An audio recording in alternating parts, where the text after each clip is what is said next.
काटने और कैलाश उठाने की कथा चित्त में चढ़ी हुई थी। इससे तूने उसे 20 बार कहा। भुजाओं के उस बल को तूने हृदय में ही छिपा रखा है जिससे तूने सहस्त्रबाहु बलि और बाली को जीता था। अरे मंदबुद्धि, सुन, अब बस कर। सिर काटने से भी क्या कोई शूरवीर हो जाता है?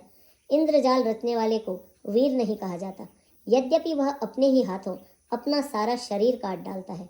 अरे मंदबुद्धि, समझ कर देख, पतंगे मोहवश आग में जलते हैं, गधों के झुंड बोझ लाद कर चलते हैं, पर इस कारण वे शूरवीर नहीं कहलाते।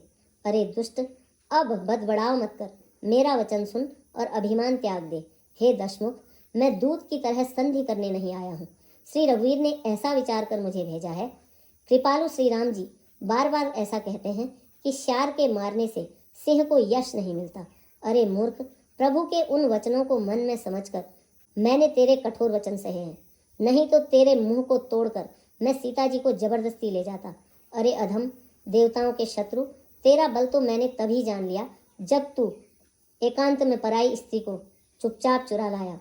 तू राक्षसों का राजा और बड़ा अभिमानी है, परंतु मैं तो श्री रघुनाथ जी के सेवक सुग्रीव का दूत, सेवक का भी सेवक हूँ। यदि मैं श्री राम जी के अपमान से न डरूं तो तेरे देखते देखते ऐसा तमाशा करूं कि तुझे जमीन पर पटक कर तेरी सेना का संहार कर और तेरे गांव को चौपट कर नष्ट भ्रष्ट करके, अरे मूर्ख, तेरी युवती स्त्रियों सहित जानकी जी को ले जाऊं। यदि ऐसा करूं तो भी इसमें कोई बड़ाई नहीं है। मरे हुए को मारने में कुछ भी पुरुषत्व नहीं है। वाम मार्गी, कामी, कंजूस, अत्यंत मूढ़, अति दरिद्र, बदनाम, बहुत बूढ़ा, नित्य का रोगी, निरंतर क्रोध युक्त रहने वाला, भगवान विष्णु से विमुख, वेद और संतों का विरोधी, अपना ही शरीर पोषण करने वाला, पराई निंदा करने वाला और पाप की खान, महान पाप, ये 14 प्राणी जीते ही मुर्दे के समान हैं।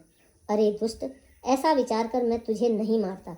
अब तू मुझ में क्रोध न पैदा कर, अर्थात मुझे गुस्सा न दिला।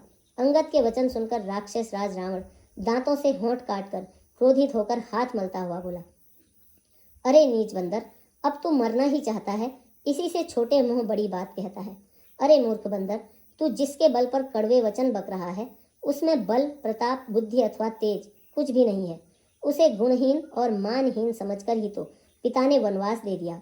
उसे एक तो वह उसका दुख, उस पर युवती स्त्री का विरह और फिर दिन रात मेरा डर बना रहता है।